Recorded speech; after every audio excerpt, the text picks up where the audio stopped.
வெண்பருத்தி நூலெடுத்து வாய் வெடிச்ச பூவெடுத்து நான் அணிஞ்சிட தொடுத்து வச்ச நடினமான மாலை இது.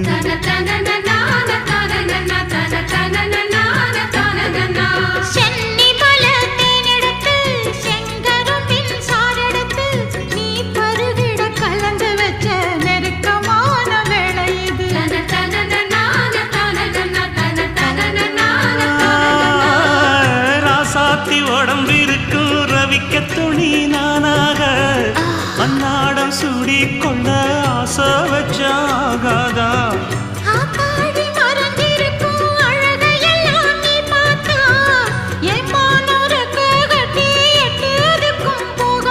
அடிச்சீனி சக்கரையே எட்டி நீயும் நிக்கிறியே நான் ஏங்கி ஏங்கி பார்க்கிற போறாங்க